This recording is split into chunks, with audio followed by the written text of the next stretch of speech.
Yo les gars, c'est le Footix. On se retrouve aujourd'hui sur une nouvelle vidéo. C'est l'épisode 3 de mes pronostics sur la course à l'Europe. Aujourd'hui, c'est la première ligue. Et c'est parti.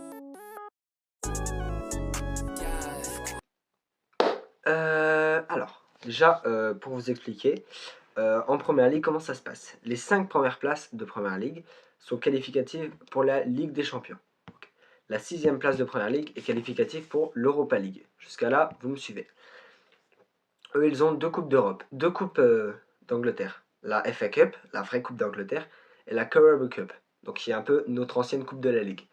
Donc la FA Cup les qualifie, le gagnant est qualifié pour l'Europa League. Donc je vous ferai aussi les pronostics de la FA Cup, puisque c'est les demi-finales. Et le gagnant de la Carabao Cup, qui est cette année City, a une place en Conference League.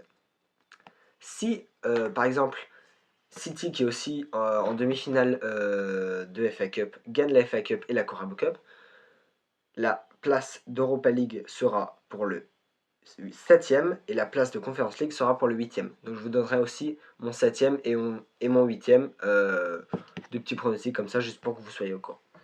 On commence tout de suite, vous allez voir, il y a des surprises, ça va être super simple. Première position, ça va peut-être vous choquer, ça va vous choquer certainement, mais je vois bien Manchester City revenir à la première position.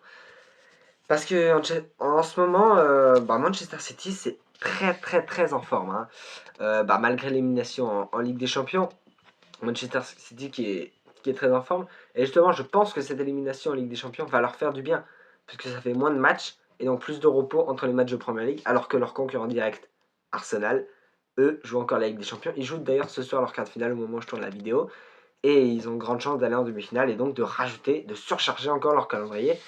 Ce qui pourra peut-être permettre à City d'aller chercher la Ligue des Champions.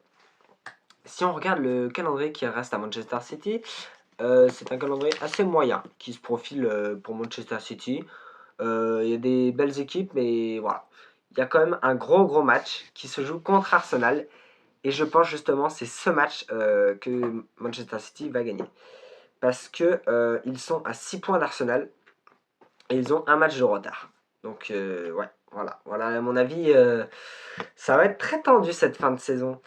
Alors si on doit parler un peu des stats, on a Erling Haaland qui est juste monstrueux en ce moment. Rien qu'en première ligue, c'est déjà 7 passes D et 18 buts. C'est juste pas le meilleur buteur de PL, voilà. On a aussi Cherki qui est aussi monstrueux. 10 passes décisives et 3 buts. Lui aussi, il est dans les meilleurs passeurs décisifs de PL. Il est monstrueux. Techniquement, c'est un cran au-dessus. Il a juste élevé son niveau depuis l'année dernière. C'est monstrueux. Et on a aussi Antoine Semedo qui est arrivé cet hiver, qui a fait le bon choix, franchement, parce que là, il est très bon, titulaire à tous les matchs. On est sur 4 passes décisives et déjà 15 buts, tout confondu, hein, les deux clubs confondus. Donc je vois bien City prendre la première place de la Première Ligue et aller en Ligue des Champions. Je pense que vous dotez en deuxième position, je vois bien Arsenal. Du coup, Arsenal. Parce que si on regarde les résultats récents d'Arsenal, c'est quand même très moyen. Hein. On a pas mal de défaites, des matchs nuls. Oui, on a quelques victoires évidemment, mais c'est assez moyen quand même pour les joueurs de Mikel Arteta. Et à mon avis, s'il ne gagne pas la PL, je pense qu'il se fera licencier en fin de saison, mais ce n'est que mon avis évidemment. On peut dire qu'il y a une baisse de régime. Hein. Les Gunners qui sont vraiment en baisse de régime en ce moment, plus la carte finale de Ligue des Champions qui joue ce soir et les demi, fort possible, qui vont pas arranger ça parce que ça fait encore plus de matchs à très haute intensité. Un calendrier, leur calendrier futur est quand même assez moyen. Je dirais, il est pas trop dur, mais il est pas trop facile. Hein. Il y a exactement le match contre Manchester City qu'il va falloir gagner. Mais dans l'ensemble, ça va. C'est la plupart des matchs qu'ils peuvent gagner. Et ils ont plutôt intérêt à les gagner s'ils veulent aller gagner la Première Ligue. Alors, on a aussi beaucoup de blessés du côté de Manchester City. Donc on pense à Saka, qui est un joueur assez important pour l'équipe. On a aussi Odegaard. Donc Odegaard, c'était vraiment un très bon milieu de terrain. On a aussi Merino qui était un très bon milieu de terrain espagnol aussi, qui marquait beaucoup de buts. Declan Rice, Declan Rice, voilà, on va pas en parler, c'était juste l'âme du jeu des Gunners. Et Saliba qui est revenu de blessure il n'y a pas très longtemps, mais donc qui a fait perdre des points à Arsenal. Et c'est maintenant qu'Arsenal va devoir faire un choix dans les prochaines semaines, dans les prochains jours, entre la Première Ligue et la Ligue des Champions. À un moment, il va falloir faire un choix. S'ils arrivent à passer les demi, il va falloir faire un choix où ça va jouer à quelques points. Et je pense que ce choix, pour moi, va se porter sur la Ligue des Champions. Ils ont plus de chances. Et donc, ils vont délaisser la Première Ligue, ce qui est fort possible. En troisième position, je verrais bien mon club, comme je vous l'ai affiché là-haut, même s'il y a Liverpool, mais c'est pas le mien. Manchester United. Ah, ça fait plaisir de les revoir, Manchester. La saison dernière, c'était une mauvaise saison, hein. Malgré la finale d'Europa League, ça fait plaisir de les revoir. Troisième, ils avaient fait 15e. Non, ça fait vraiment plaisir. Déjà, cette saison, Manchester United n'a aucune coupe européenne. Ils se sont fait éliminer de FA Cup par Brighton à leur deuxième match. Ils se sont fait éliminer de Carabao Cup aussi. Je me souviens plus, mais pas un très bon match de leur part. Donc, ce qui fait qu'ils ont un calendrier relativement léger, un match par semaine. Donc, en tout cas, ça va. On n'est pas sur le calendrier d'Arsenal. Mais il leur reste quand même un calendrier assez moyen sur la fin, parce qu'on a quand même un match contre Chelsea qu'on doit impérativement gagner, et un match contre Liverpool qui aussi est très important, parce que ce sont deux équipes qui sont juste derrière nous, et qui peuvent reprendre des points sur nous. Il me semble que Liverpool est à 3 points de nous, et Chelsea un peu plus loin, mais c'est deux équipes contre lesquelles il faut faire extrêmement attention, parce que Manchester United est à 55 points, Aston Villa à 55, Liverpool à 52, et Chelsea est un peu plus bas. Alors, je mets Manchester troisième parce que, bon, ils n'ont aucune chance de revenir sur les deux de devant. Ils sont vraiment très très loin. Ils ont quasiment 8-9 points d'avance City-Arsenal donc, sur Manchester. Donc, je les vois pas, je les vois pas passer. Manchester aussi fait beaucoup de victoires contre les grosses équipes, hein. On pense notamment à la victoire contre Manchester City de 0, où ils auraient pu en mettre plus d'ailleurs. Je pense à la victoire contre Arsenal où on fait 2-2. Et t'as Cunha qui nous sort une frappe enroulée, poteau, excellente, 3-2 pour nous. Je pense à la victoire contre Chelsea 2-1.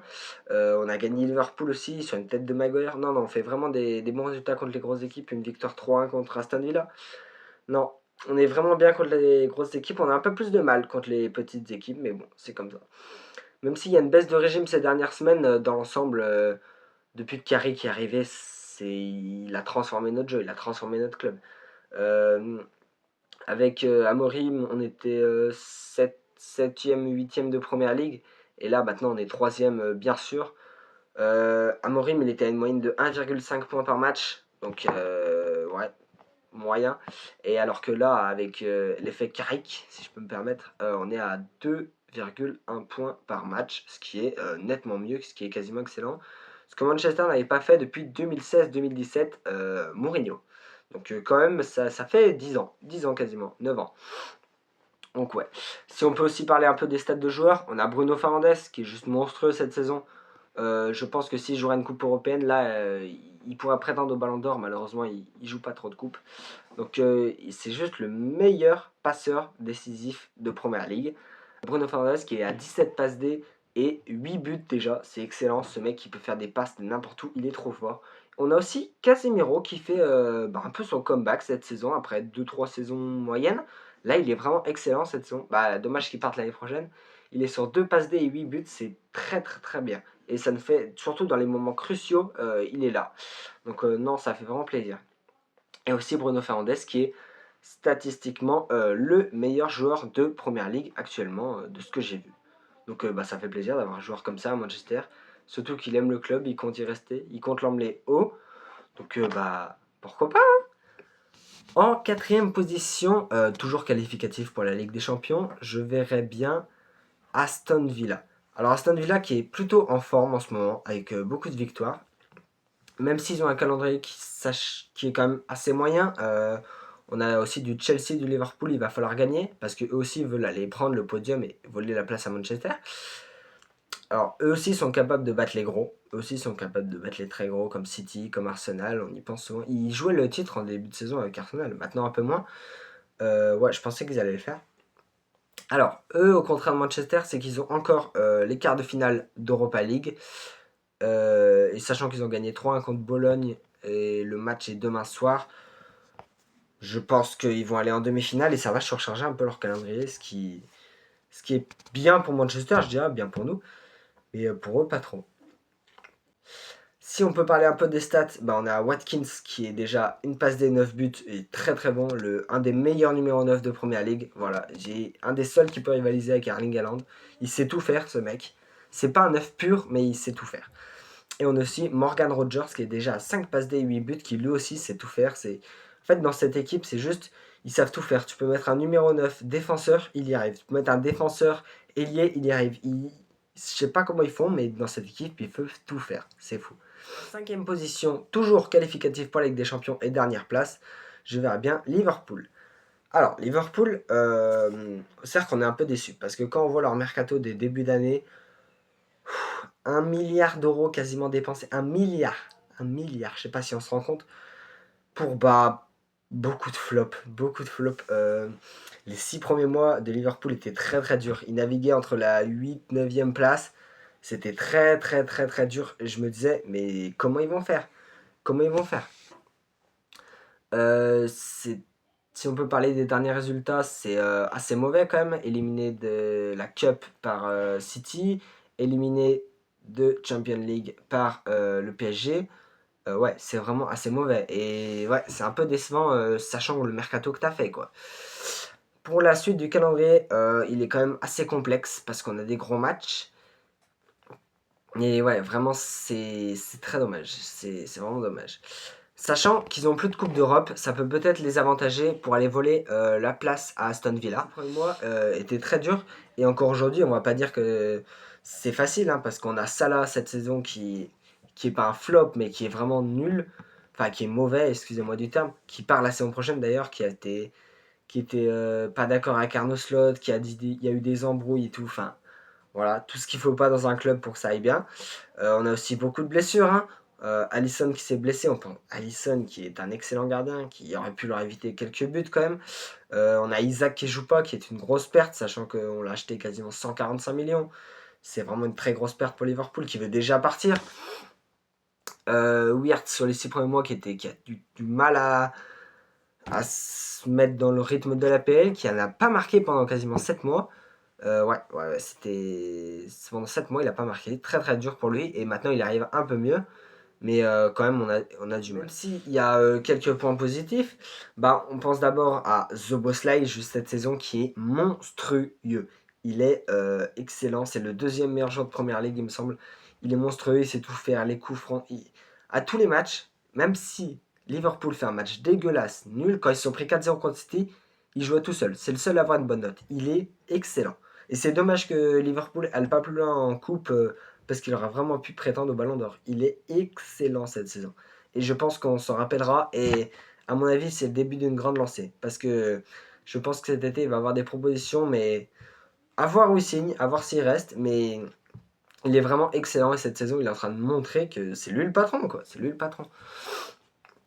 Et si je peux donner mon petit avis personnel, je pense que Chiesa ferait mieux de partir de ce club parce qu'ils ne le font pas jouer. Il n'est pas à la hauteur de son talent. Il est trop fort, Chiesa. Il mérite mieux. Voilà. Mais c'était mon avis personnel.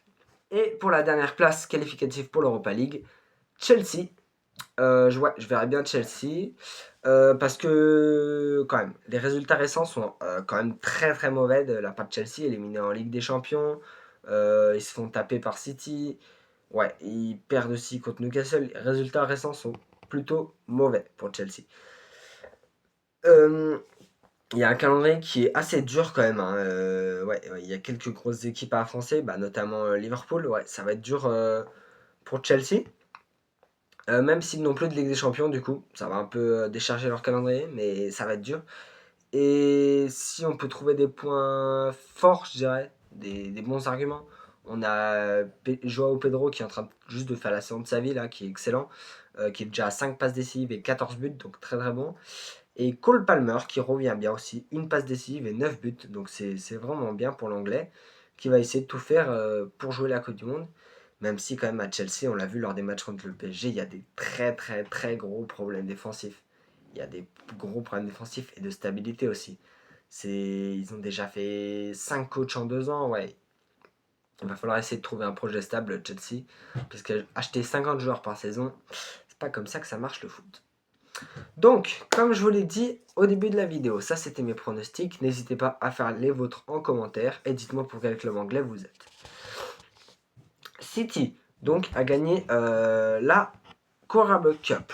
Donc ce qui donne une place de Conference League pour le 8e. Pour le 7e, parce que je m'avance un peu, excusez-moi. En FA Cup, City joue contre Southampton en demi-finale. Et de l'autre côté, Chelsea joue contre Leeds en demi-finale. Alors, pour mes pronostics, je vois bien Manchester City passer contre Southampton, parce que, bon, voilà, quand même, il y a une différence de niveau, et je pense qu'ils ont des titres à aller chercher.